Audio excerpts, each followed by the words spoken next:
Guys, welcome to my YouTube channel. तो आज का टॉपिक जो है वो है स्टरलाइजेशन। ये एक बहुत इम्पोर्टेंट टॉपिक है। तो मैं न्यू लेक्चर के साथ आई हूँ। मुझे पता है कि बहुत लेट से मैं आई हूँ बिकॉज मेरा एग्जाम चल रहा था, इसलिए मैं वीडियो नहीं बना। सो डोंट वरी, मैं आज न्यू लेक्चर के साथ आई हूँ जिसका नाम है sterilization. So welcome to my nursing education channel. तो लेट्स स्टार्ट।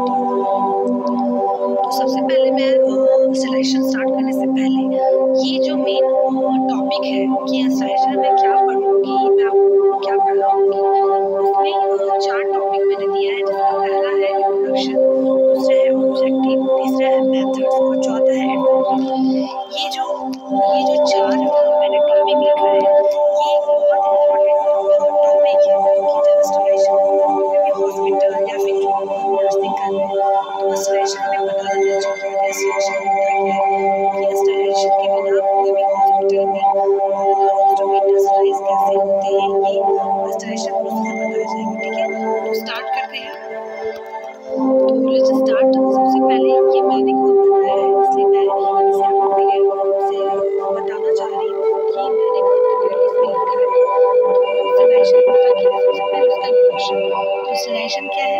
इंस्टॉलेशन है कि this is the process by which any substance instruments as a medium is sterilized. In this process all harmful bacteria along with their germs are destroyed. This process is called installation.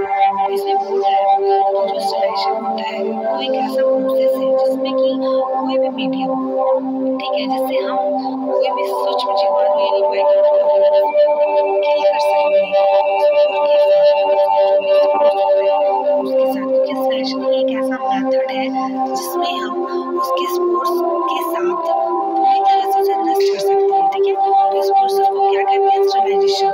ठीक है, sterilization का मतलब होता है कि micro organism kill with spores. ठीक है, तो अब नेक्स्ट है इसका ऑब्जेक्टिव क्या है। ऑब्जेक्टिव नेक्स्ट आते हैं, ऑब्जेक्टिव क्या है? तो ऑब्जेक्टिव है कि destroy all micro organism present on the surface of an objective or in many liquids to prevent transmissions to people associated with the use of that object. The main purpose is to stop transmission. तो objective का मतलब होता है कि जो हम installation कर रहे हैं तो उसका मेन ऑब्जेक्टिव क्या है।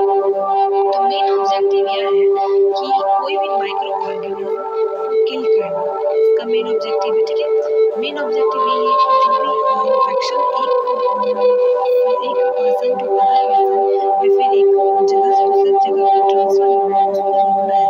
ये मेन पर्पस है स्टरलाइजेशन का। क्योंकि अगर हम स्टरलाइजेशन नहीं करेंगे तो हम किसी न किसी पर्सन को इन्फेक्ट कर रहे हैं। ठीक है, इन्फेक्शन दे रहे हैं, तो इन्फेक्शन दे रहे हैं तो मतलब कि इन्फेक्शन क्या हो रहा है? ट्रांसमिट हो जाएगा। क्योंकि इन्फेक्शन क्या है? Transmission of infection one person to another. ठीक है, तो ये ऑब्जेक्टिव है। ठीक है, मेन ऑब्जेक्टिव है प्रिवेंट ट्रांसमिशन टू पीपल, ठीक है, associated with use of that object. Sterilization करेंगे तो कोई भी हम ट्रांसमिशन को स्टॉप कर सकते हैं। तीसरा है मेथड क्या होता है इंस्टॉलेशन का। ये हम लोग का जो है मेन मेथड है। ठीक है, ये मैंने खुद लिखा है और इसे मैं आप लोगों पे बेस्ड मटेरियल इकट्ठा की हूँ जिससे आप लोगों को बहुत अच्छे से नॉलेज गेन होगा। ठीक है, तो मेथड ऑफ इंस्टॉलेशन क्या है? तो मेथड जो होता है मेन चार होते हैं। ठीक है, जिसमें से पहला जो है वो है नेचुरल प्रोसेस। नेचुरल प्रोसेस जो है वो मेन मेथड है। Next method is physical method, तीसरा है chemical method and fourth is operation theatre से जो भी निकलने वाला है। जैसे कि ऑपरेशन थिएटर का मेन मेथड ये होता है क्लीनिंग और फ्यूमिगेशन, जैसे मैंने यहाँ पे बताया है। ठीक है, देखिए मैंने यहाँ लिखा है क्लीनिंग एंड फ्यूमिगेशन। ठीक है, तो सबसे पहले नेचुरल मेथड जो होता है उसमें से नेचुरल मेथड्स जो मेन मेथड होता है स्टरलाइजेशन का नेचुरल प्रोसेस में, वो है सनलाइट, एयर और कोल्ड। ठीक है, ये मेन मेथड है। ठीक है, एक से मैं इसे हाईलाइट कर देती हूँ। ये है सनलाइट, एयर और कोल्ड। ठीक है, जो सनलाइट होता है, हम लोग जानते हैं कि सनलाइट एक प्राकृतिक सोर्स है जिससे हम कीटाणु को मार सकते हैं, ठीक है।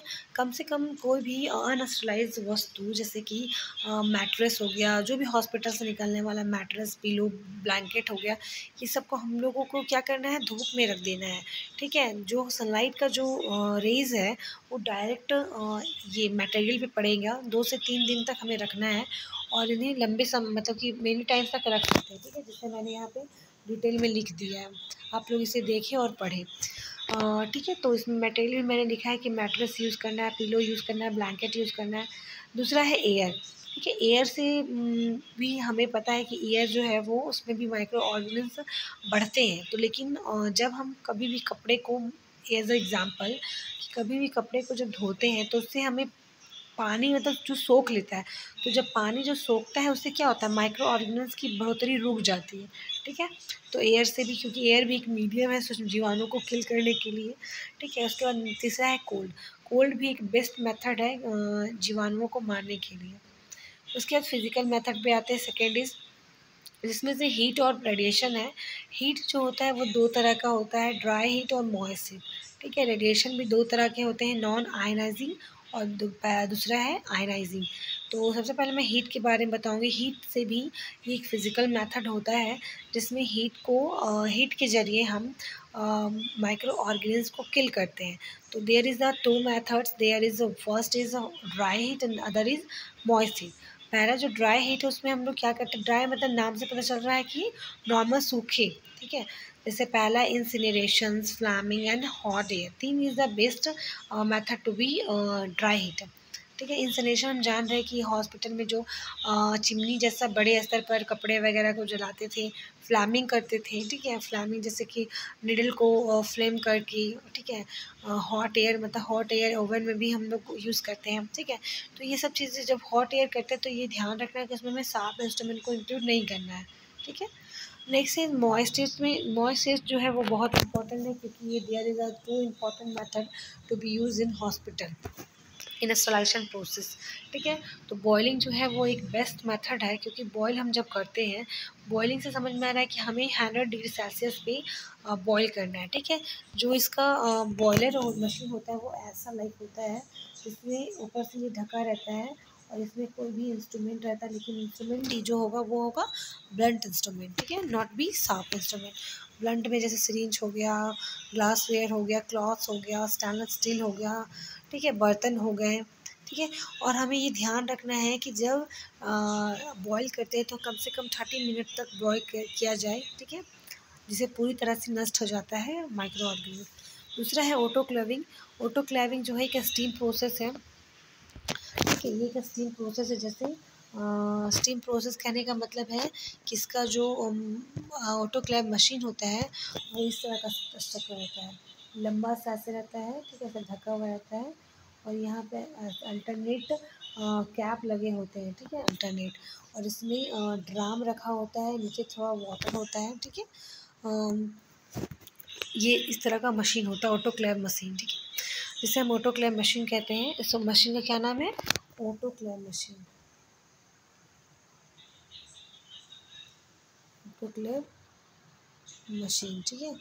तो इसमें क्या करते हैं, स्टीम प्रोसेस है, ये ध्यान रखना है। इसमें हम टेम्परेचर 121 डिग्री सेल्सियस पर रखते हैं, 50 पाउंड्स पर प्रेशर पे रखते हैं, ये एक हाई प्रेशर पे रखा जाता है, ठीक है। 15 से 20 मिनट इसका टाइमिंग है। और इसमें जो यूज़ किया जाता है, जो ऑटोक्लेव मशीन में, ये चीज़ ध्यान रखना है, इसमें भी ब्लंट इंस्ट्रूमेंट यूज़ होता है। ऑपरेशन थिएटर का जो भी गाउन होता है, कैप होता है, ठीक है, टॉवेल होता है, टेट्रा होता है, ठीक है, surgical blunt instrument, gauze piece, ये सब जो भी है वो सब ऑटोक्लेव होता है, ठीक है। नेक्स्ट पे आते हैं केमिकल मेथड पे। केमिकल मेथड से पहले हम रेडिएशन पे आएंगे, ठीक है। तो रेडिएशन जो होता है वो नॉन आइजिंग और आयनाइजिंग होता है। नॉन आयनाइजिंग में दो मेथड होता है, इंफ्रारेड और यूवी रेज, ठीक है। क्योंकि कभी कभी हमें ध्यान रखना है कि अगर कभी बॉइलिंग नहीं हो पाया, ऑटोक्लेविंग नहीं कर पाए, तो एक रेडिएशन भी है मेथड जो कि हम माइक्रो ऑर्गेनिज्म को किल कर सकते हैं, क्योंकि बड़े बड़े स्तर पर ये सब का यूज़ किया जाता है, ठीक है। तो यूज़ किया जाता है जिसमें से इंफ्रारेड है, यूवी रेज है, ठीक है। और आयनाइजिंग में है जो गामा रे से हीट करके हम इन्फेक्शन को कम कर सकते हैं, ठीक है। केमिकल मेथड में देयर आर 2 मेथड है, लिक्विड है, गैसेस है। लिक्विड में जो है वो है एल्डिहाइड है। एल्डिहाइड में 2 तरह के हैं, फॉर्मेलिन है और फॉर्मल्डिहाइड। यहाँ पे मैंने लिखा है, देखिए, ठीक है। थोड़ा सा ब्लर है, बट मेरी आवाज़ को आप ध्यान से सुनिए और उसे राइट डाउन करने की कोशिश कीजिए, क्योंकि एक बहुत इंपॉर्टेंट टॉपिक है नर्सिंग फील्ड में। नर्सिंग ही नहीं, ये मेडिकल फील्ड के लिए बहुत इंपॉर्टेंट है, ठीक है। एल्डिहाइड में 2 तरह का एल्डिहाइड यूज़ होता है, फॉर्मेलिन और फॉर्मल्डिहाइड, ठीक है। नेक्स्ट है हैलोजन। हैलोजन में हम लोग को पता है आयोडीन और क्लोरीन है, क्योंकि हैलोजन नाम से ही पता चल रहा है ग्रुप 17 का है। तो ऑफ कोर्स जितने भी ग्रुप 17 एलिमेंट्स होंगे, लगभग 2 चीज़ यूज़ किया जाता है हॉस्पिटल में, आयोडीन और क्लोरीन। आयोडीन जो होता है आप लोग पढ़े होंगे कि बीटाडीन, पॉविडॉन, ठीक है, ये सब यूज़ किया जाता है। क्लोरीन 0.5% सॉल्यूशन में, ठीक है। यहाँ मैं लिख दे रही हूँ क्लोरीन का 0.5%, ठीक है, क्लोरीन सॉल्यूशन करते हैं। KMnO4 हो गया, पोटेशियम पर मैग्नेट, फिनॉल्स, फिर सैवलॉन्स, डाइज, सॉल्ट, ये सब यूज़ करते हैं, ठीक है। इसका जो मटेरियल है वो है साप इंस्ट्रूमेंट। इसको स्टरलाइज करने के लिए हम लोग केमिकल मेथड यूज़ करते हैं, ठीक है, OT टेबल को। उसके बाद जो गैसेस हो गया, फॉर्मल्डिहाइड और इथाइल ऑक्साइड हो गया, ठीक है। तो ये सब जो मेथड है वो बहुत इंपॉर्टेंट मेथड है सजेशन प्रोसेस में। नेक्स्ट आते हैं ऑपरेशन थिएटर में क्या होता है, क्लीनिंग होता है और क्या होता है, फ्यूमिगेशन। आप लोगों को मैं बताऊंगी फ्यूमिगेशन क्या होता है, इससे पहले क्लीनिंग पढ़ लेती हूँ।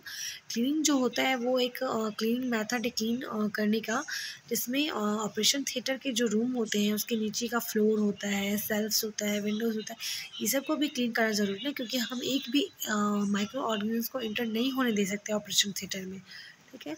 तो ऑपरेशन थिएटर में कम से कम क्लीनिंग जब कर रहे हैं तो 30 से 60 मिनट तक करना है। और इसमें जो यूज़ करते हैं जो सॉल्यूशन वो है सोडियम हाइपोक्लोराइट, कम से कम 2% वाटर विथ वाटर के साथ। एल्डिहाइड जो है 40% फॉर्मेलिन, ठीक है। उसके बाद फ्यूमिगेशन पे आते हैं। फ्यूमिगेशन जो है, देखिए मैंने ऑपरेशन थिएटर रूम्स जैसे डोर हो गया, विंडोज़ हो गया, ये सब को हम बंद कर, क्लोज़ कर, सारे खिड़की दरवाजे को बंद कर, जो भी फॉर्मेलिन फ्यूम से चारों साइड स्प्रे करते हैं, वो उस मेथड को फ्यूमिगेशन कहा जाता है, ठीक है। इसमें हम फॉर्मेलिन फ्यूम्स यूज़ करते हैं, ठीक है। ये जो मेथड मैंने लिखा है ये बहुत इंपॉर्टेंट मेथड है स्टरलाइजेशन का, जिसमें कि मैंने ये 4 मेथड को कवर किया है। तो 4 मेथड है, उसको आपको याद रखना है कि उस मेथड में क्या क्या आते हैं, ठीक है। ये जो मैंने लिखा है ये एक बहुत इंपॉर्टेंट मेथड है, ठीक है। तो आप लोग ध्यान रखिएगा। उसके बाद नेक्स्ट आते हैं इसका आखिर जो हम कर रहे हैं उसका एडवांटेज क्या क्या होगा स्टरलाइजेशन करने से। तो सबसे पहले मैंने बताया इसका गोल ही है कि cleaning, disinfection, sterilization is to be reduce the number of micro organism on the device. इसका जो पर्पस है या फिर एडवांटेज है वो वही एडवांटेज है कि हम माइक्रो ऑर्गेनिज्म को कम कर सकें या फिर मार सकें, जिससे कि इन्फेक्शन एक पर्सन से अदर पर्सन में ना फैले, ठीक है, इन्फेक्शन कम हो। तो ये एक लेबल है, प्रोबेबिलिटी है ट्रांसमिशन ऑफ इन्फेक्शन को कम करने का, नील करने का, जो कि इन्फेक्शन का जो भी रिस्क होता है depends upon the type of device, जो भी डिवाइस होता है, ठीक है, उससे हम कैसे माइक्रो ऑर्गेनिज्म कम कर सकते हैं या फिर मार सकते हैं। तो ये मैंने कुछ लिखा था, बहुत इम्पोर्टेंट था, तो आप लोगों को समझ में आई होप आया होगा। तो मैं कोशिश करूँ कि इससे बेस्ट मटेरियल मैं आप लोगों के लिए लाऊँ। आज तो मैंने बहुत ट्राई किया है, ठीक है। तो आप लोग इस चैनल को सब्सक्राइब करें, लाइक करें, शेयर करें, ठीक है। और आई होप कि आपको मेरा चैनल और मेरा वीडियो पसंद आया होगा। और आज का जो टॉपिक था वो बहुत इम्पॉर्टेंट टॉपिक था, तो आप लोग इसे ध्यान से पढ़ लीजिएगा और इसे राइट डाउन करने की कोशिश कीजिएगा। तो thank you and watching my video.